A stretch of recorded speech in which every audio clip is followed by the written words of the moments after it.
So we continue. Okay, we had discussed about the portfolio creation, and remember, we have ended up with this slide, and I have tried to make you understand that whenever we are considering a portfolio of two assets, so we can change the our risk profile based on it totally depend on the correlation between these two assets, right? For example, we had determined that there is two asset. One is asset A and asset B, and then asset one and asset two. And we have considered that asset one is holding a lesser return and lesser risk, whereas asset two is holding a higher return and higher risk. But then if we combine these two assets together, so it will then depend what will be our risk profile depending on its correlation. Okay? Can anyone recall what we meant by correlation? दो से related होता है, दो से related. Sir We दोनों से positive और we had negative. we had discussed two main, you can say, concept. One was covariance and another was correlation, and that correlation was measured with R, right? Yes sir, वो देखते थे कि positive है या negative relate Very करते good. थे. Positive correlation. And what is the range of correlation? It ranges between 1 to -1. 1 to 1, 1 to very minus good, 1, from one -1 to +1. Positive 1. Very good. Okay, now what do we mean by +1? Perfect positive relationship. Perfect है Very sir. good. And what does the perfect positive correlation means? That if एक one change होगा increases, दूसरा yes sir. Positive relation, एक change होगा दूसरा भी ज्यादा होगा. they are moving in the same direction with the same percentage, right? Yes sir. The increase in one also bring increase in another. It means they are Yes, perfectly perfectly correlated positively. very good. And what does the negative obviously mean? Perfect negative correlation. It means if one increases, so the another decreases with the equal, you can say, returns. What do we mean by zero correlation? Sir No कुछ भी relation. हो रहा. कोई relation Very good. There is no such relation. It means one increases, there is no impact in another. So it means they Yes, sir. do not correlate with each other. So we had used this concept in order to understand, and then we have seen that whenever there is perfect correlation between one and two, so we have seen that it increases whenever we bring our investment from one and two. So whenever we are increasing the investment in two and decreasing our investment in one, we increase our return, but as well as we also increase our risk. So as soon as we are increasing our investment from one to two, we are increasing our return as well as we are increasing our risk. So it means that the two assets with a perfect, you can say, correlation does not make a good portfolio. Then we have considered different, you can say, situation, and when in which we did consider that there was a negative correlation between two assets. In negative correlation, you can see whenever the correlation decreases, you have seen that this curves intends, or you can say this curve envelops towards the left hand side. It means that we are reducing our risk. We are capable of reducing our risk. But this risk is then dependent on two things. One is the correlation, and another is weight. What is these? These are weights. So as soon as we are, you can say, changing our weights, so we will be able to change our risk exposure, as well as we will be able to change our returns.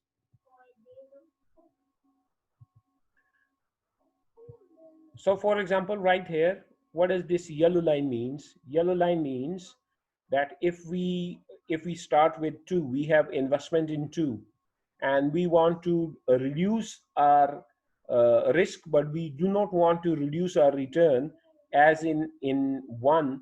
So what we will do, we will actually reduce our investment in 2, and we will somehow invest in part of that investment in 1.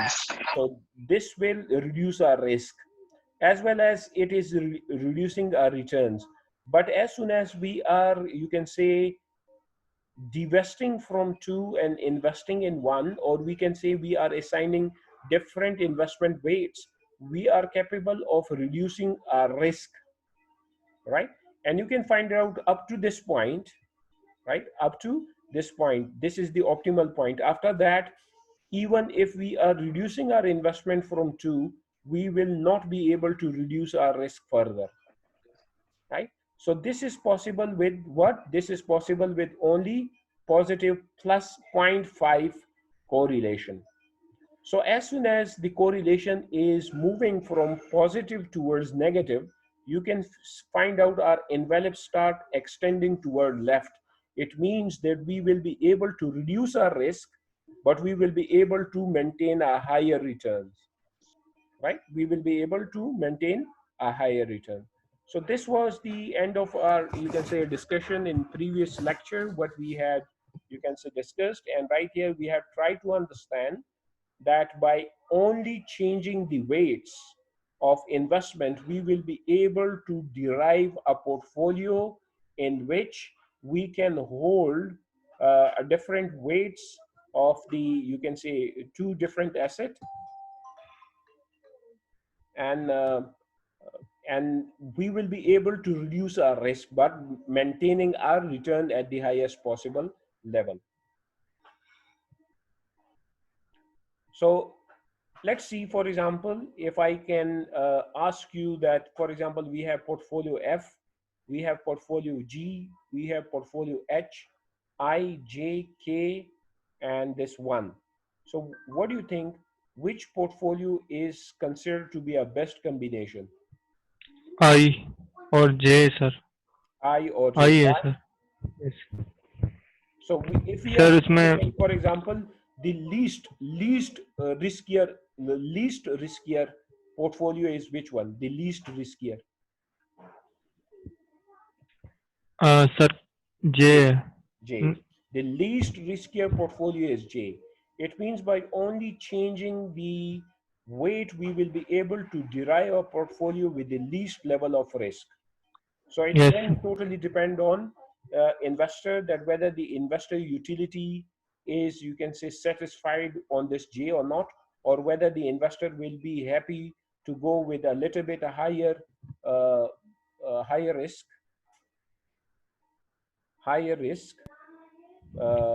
Yes sir, return भी higher high होगा. returns with the insignificant level increase in the risk. It will depend. So today we will be trying to understand how these portfolio are then selected.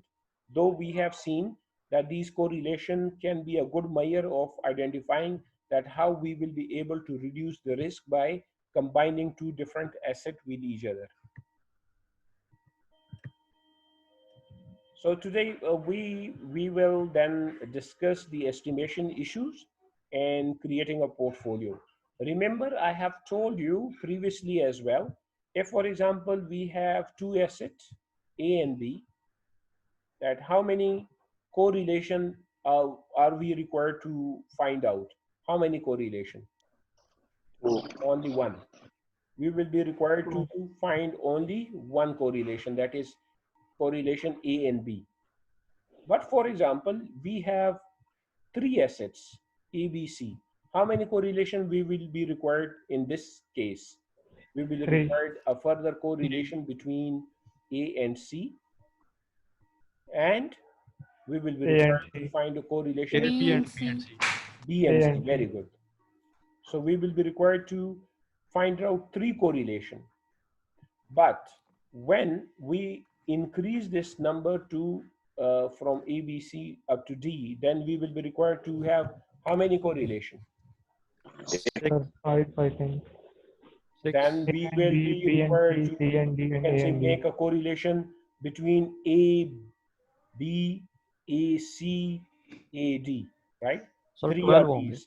then we will have BC and BD, and then we will have a correlation between C and D. So you can find out that in these cases, whenever we are increasing a number of investment securities in our portfolio, it increases the number of calculations in our, you can say, portfolio. That is the correlation. It increases the number of calculation for correlation.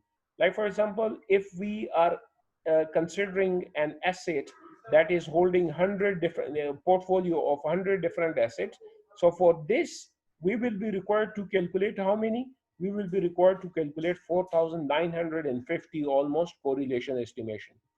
So there is an issue in estimation. For example, right here we say a result of portfolio allocation depends on the accurate statistical inputs. It means that whenever we are calculating any portfolio, it totally depends on our accuracy of the expected returns, accuracy of standard deviation, and then it depends on the uh, accuracy of our correlation. So as soon as you increases the number of, you can say, these asset, you will be required to carry out more calculation. So whenever you are making more calculation, there could be a possibility of chances of error, and then it will create an issue of calculation as well. We will not be able to calculate that cumbersome number of 4,950 correlations, right? So for any asset that is holding 100, you can say any portfolio that is holding 100 asset, we will be required to find out 4,950 correlations. However, if we are reducing still, for example, for 50, any, you can say 50 assets, it will include almost, you can say 2,000 or 3,000 correlation will be required to calculate it. So how to, you can say, overcome this estimation issue? In order to overcome this estimation issue,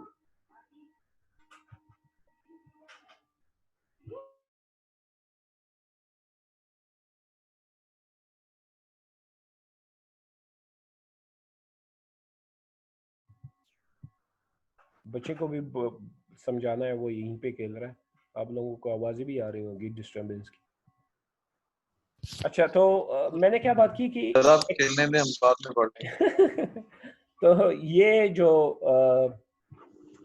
estimation issue आ रही है, वो क्या आ रही है कि जैसे ही आप अपने पोर्टफोलियो में एसेट जो है क्या करते हैं, इंक्रीज करते हैं, तो वो कैलकुलेशन उसकी बहुत ज़्यादा, यानी कैलकुलेशन डिफिकल्ट हो जाती है। तो इसका सोल्यूशन क्या है? उसकी सोल्यूशन के लिए जो काम किया गया है वो ये किया गया है, सिंगल इंडेक्स मार्केट मॉडल। यानी वो कहते हैं कि instead of finding out the correlation of one asset with each and every other asset, it is better to find out one asset that is being related to the group of assets, right? And that group of asset is what? That group is asset is an index. For example, we want to know that how our industry or our investment security is behaving with the index. For example, we say Karachi Stock Exchange 100 index, or we can say that will become a single index. And now whenever we will be required to calculate the correlation, we will be only required to calculate the correlation of this asset with overall. So we will not be required to calculate, you can say, for example, let's see, for the sake of example, for example, I say E, B, C, and D. These are four different assets that we want to combine. But on this single index matrix, what I will be required to calculate, I will be only required to calculate, you can say, A correlation with the market, then B correlation with the market, C correlation with the market, and D correlation with the market. It means I will be only required to calculate 4 correlation instead of calculating, for example, right here, if I do not make this market model, so I will be required to calculate 1, 2, 3, 4, 5, and 6. So instead of 6 correlation, I have reduced my number to how much? 4. Same is the case for 100 assets, I will be only required to calculate 100 correlations. And that is why, because we say now we are finding out the correlation of this security with overall market, that whenever the market is Ikra,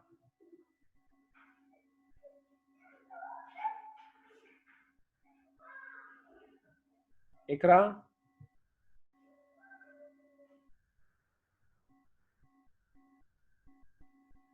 कुछ show करना चाहती हैं आप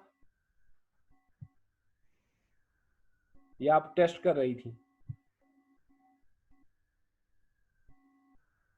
check कर रहे test कर रही थी कि ये कैसे काम करता है. अभी पता लगा कैसे काम करता है?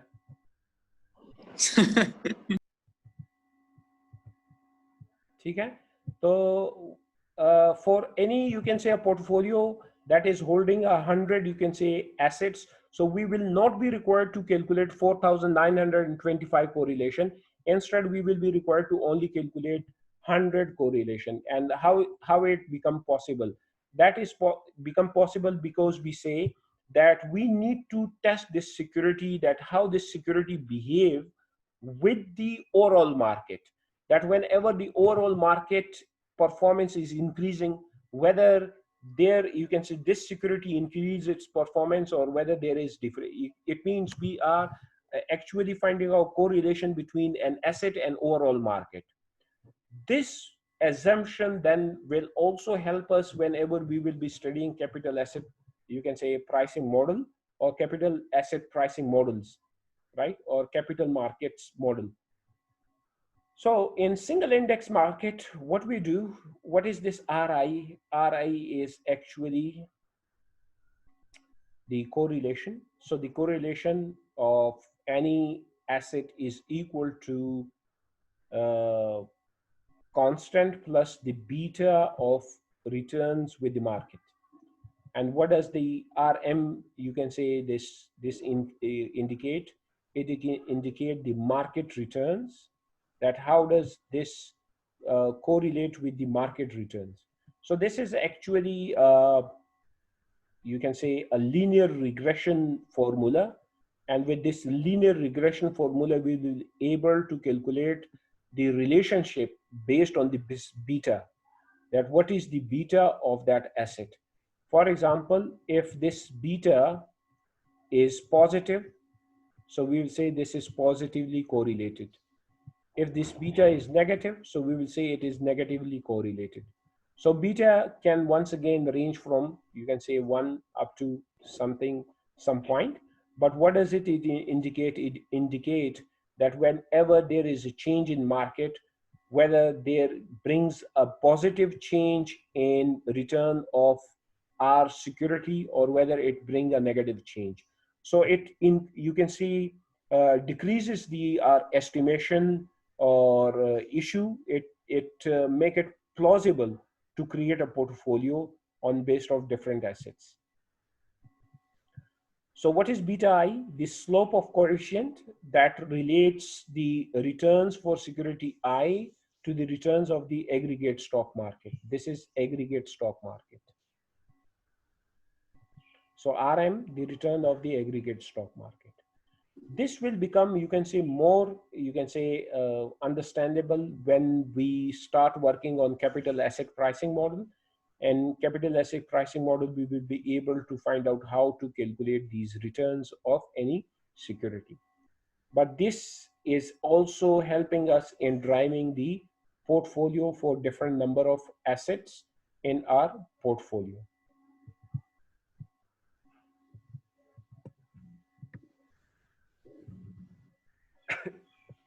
So the correlation coefficient between two security I and J is given as, that is, correlation between I and J can be calculated based on the betas.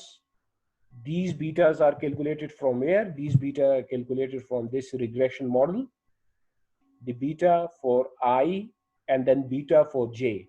So whenever we calculate these beta I and beta J, we will be able to calculate the covariance between I and J. So beta 1 multiplied by beta 2 that is beta I multiplied by beta j, multiplied by the variance of market divided by the product of standard deviation of I and j, right? What is this? This is variance of market return, the variance of return for the aggregate stock market. And usually it can be considered, for example, we see KSE 100 index, and we are actually trying to find out that how our security is behaving in the relationship with the KSE 100 index. And you can find out the KSE 100 index is a benchmark in Pakistan. So we try to see that how our portfolio asset, or our asset that we are including in a portfolio, is behaving with our benchmark, whether it is behaving in positive manner or whether it is behaving in negative manner. And on the basis of that, we will be able to create a portfolio that is more efficient. So these are the calculation on the basis of which the portfolios are actually measured. Previously, whatever we have studied about the covariance, that was considered for 2 assets, but whenever we are considering more than 2 assets, we will be using this formula. That is for generalizing of our portfolio. Now moving toward the efficient frontier, what is the idea of efficient frontier? It is actually selection of portfolio that you can see, like for example, I'm moving back to this diagram. What is this F, G, H, I, J, and K? What are these presenting? These are presenting the portfolio, a different combination of portfolio of 2 assets, right? So F is a portfolio, G is also portfolio, H is also portfolio, I is also portfolio, J is also portfolio, and K is also portfolio.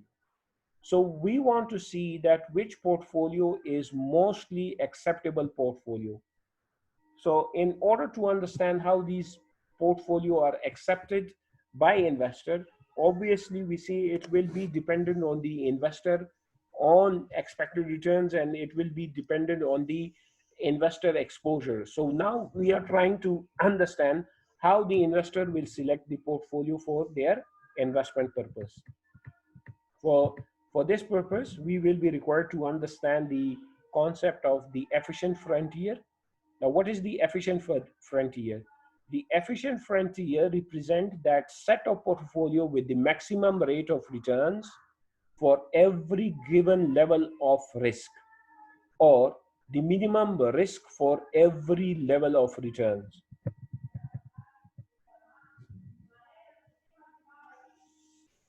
What is the, you can say, maximum return of portfolio F? Maximum return of portfolio F is 20%, right? And we say in portfolio F, what do we mean? We means that we have only investment in 2. So it cannot be called, you can say, a portfolio, but rather the portfolio can be called G. So this is a portfolio. So in this portfolio, what is the maximum return? The maximum return is almost 18%. The maximum return is almost 18%. And what is the minimum risk? The minimum risk is 8%. So same is the case. We say it also shows the frontier. This H, this is also a combination of portfolio. I is also a combination of portfolio. J is also the combination of portfolio. So we say we have this combination of portfolio G, H, I, J, and K. So we are trying to find out which of the combination between 1 and 2, which of the combination of 1 and 2 can give us the best, you can say, possible return, that is highest return with the least minimum level of, you can say, risk. So we say if we have 2 assets, 1 and 2, so whenever we are combining this 1 and 2 with, for example, 0 correlation. So if we are combining them with a 0 correlation, what will happen? When we increase our investment from 1 into 2, we will be able to reduce our risk further by increasing our returns. But then after J, there will be a point that in order to increase our return, we will be once again required to increase our risk profile in that as well. So it is known as envelope, right? This portion is known as envelope. So in efficient frontier, we are trying to find out the envelope of each and every asset combination. So the efficient frontier represent the set of portfolio with maximum rate of returns, as I've shown you, for every given level of risk. That for given level of risk, what would be the possible maximum return that can be generated from the combination of different asset for portfolio, or the minimum risk for every level of returns. Keep in mind, whenever we are talking about efficient frontier, then we will be not talking about the assets, but we will be now talking about the combination of asset, and these combination of assets are known as portfolio. So frontier will be a portfolio of investment rather than individual security. Exception being the asset with the highest return and the asset with the lowest return. The exception will be that, for example, we are holding any asset with the highest return and lowest return. So whenever we are combining them together, we will be able to create a portfolio with that, you can say, uh, uh, correlation. It depends on the correlation, that if they have a different correlation, so it will be then created with allocation of weights. By allocation of weight, means allocation of investment. So if you start investing from the higher risk security toward the lower risk security with the least number of, you can say, with least level of correlation, you will be able to reduce your risk, but you will be able to maintain your returns on the some highest level. So that's why we say the efficient frontier means that it shows us the maximum rate of return of